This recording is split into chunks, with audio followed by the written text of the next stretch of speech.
6th grade, we all walked into the middle school with our rolly backpacks. Mine was navy blue, the size of a small suitcase, and contained my Minnie Mouse pens that I got at Disneyland, bobby pins, and appropriately, as I now realize, a copy of the Dork Diaries. I, meanwhile, set off on my long commute with orange and green braces, hair down to my shoulders, and a green backpack that contained 3 tennis balls, 7 carefully packed bags of frosted mini wheats in case I got hungry, and appropriately, as I now realize, a copy of the Diary of a Wimpy Kid. The dance group danced to High School Musical, and we thought we'd continue the theme. This morning marks the end of the 8th grade and the start of something new. Now, as we are saying goodbye to the middle division, we are both honored to take you on a random trip down memory lane. As the proto-existentialist German philosopher Friedrich Nietzsche once said, "What doesn't kill you makes you stronger." We learned this the hard way. First, there were the assemblies. Notice the lack of adjectives. Mrs. Hirschhorn would not let us use any of the ones that we wanted to. You've never experienced boredom until you've had to sit through a 2-hour-long assembly about ants. This guy, he literally climbed to the top of trees in the middle of tropical jungles, and he risked his life ziplining across the Amazon. To see ants. But somehow, he still managed to make us all fall asleep. And by us, of course, I mean the entire grade, and also Mr. Jarros. Then there was Dora. It was a time for getting away from the stress of schoolwork, and instead getting lost in the woods with a retired soldier and an enthusiastic Tommy Burke. The week before, my group had a meeting with the door staff where we received the green information sheet with the list of clothing and other survival items we needed to bring.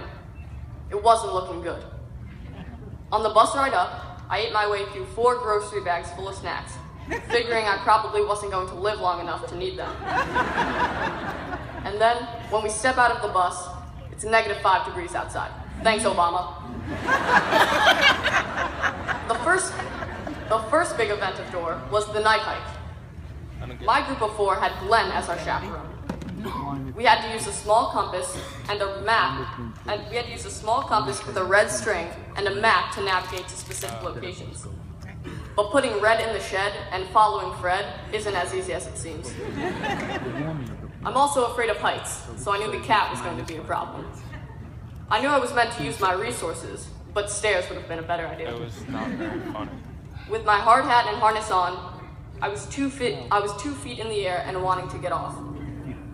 My belayers seemed like a nice person, but I tend not to trust anyone when I'm dangling in midair by a rope on a wooden contraption in the middle of a nature center in Connecticut. I was more than halfway up when I stopped. Gravitationally, it just didn't seem to work. I was stuck in one spot for 10 minutes. I finally grabbed onto the log, climbed up to the top, and lay down in a panic. As I ziplined down, I ended up nowhere near the tire and flew past the people waiting to catch me. We also can't forget Williamsburg, way back in 6th grade.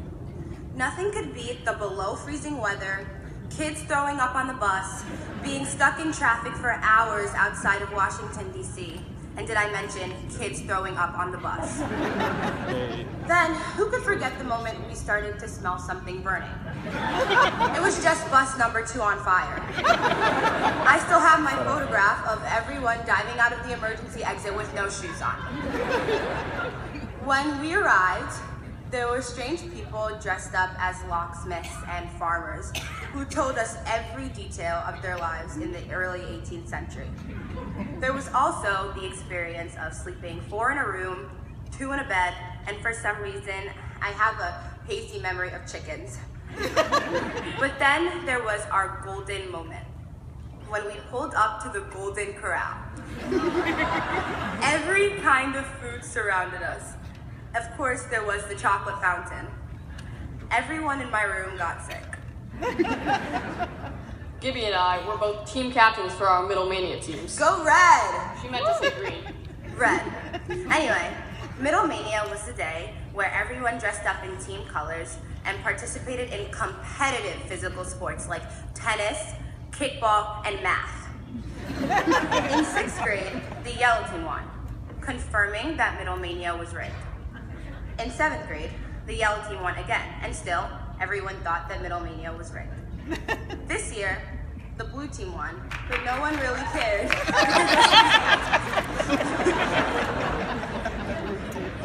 Finally, at the risk of putting you off lunch with your parents after this event, let's talk about the Thanksgiving meal, or the Thanksgiving dessert as it became this year.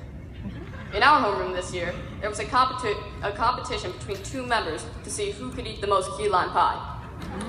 Dylan won. Then there were the decorations. Some homerooms don't care about decorations, but others, like ours, went all out. As I went down with an allergic reaction to the hidden nuts in the macaroons, I was surrounded by a cornucopia, turkey headbands, pilgrim hats, and chocolate turkeys. For some of us, today marks the end of our time at Horace Mann.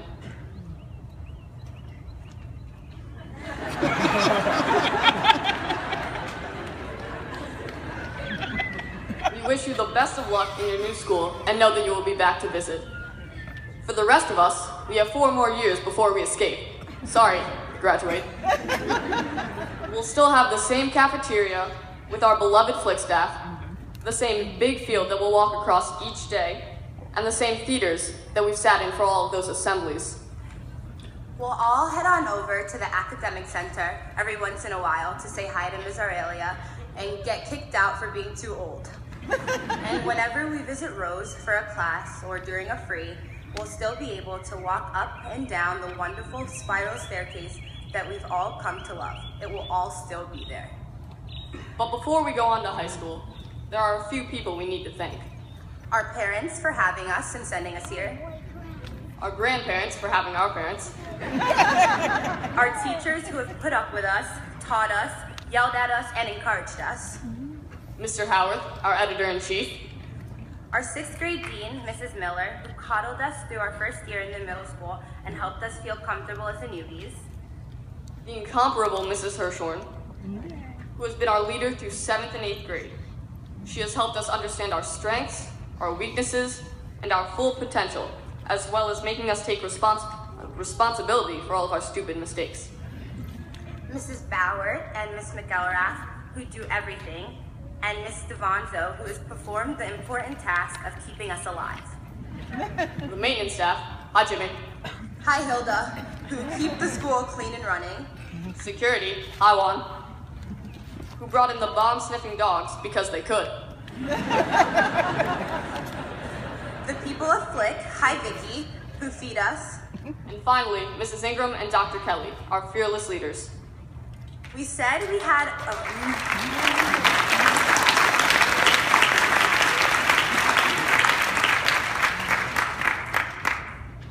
had a musical theme this evening, and to end, here's a little rap we wrote together just for you.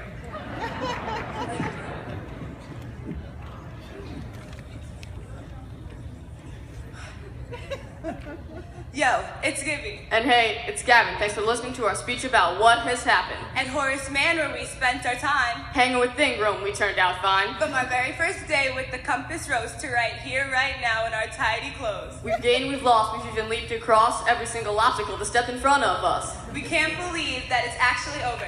6, 7, 8, our own 3-leaf clover, where the good times and bad times, they all jumped in. Into a world full of changes to end and begin. We have some old friends from back in the day who have grown with us through the sun and the rain. And for the past 3 years, we've made some more, some from the beginning and some through wanting a door. So thanks for listening, because there ain't much more of our stroll down memory lane with Miller Hirshhorn.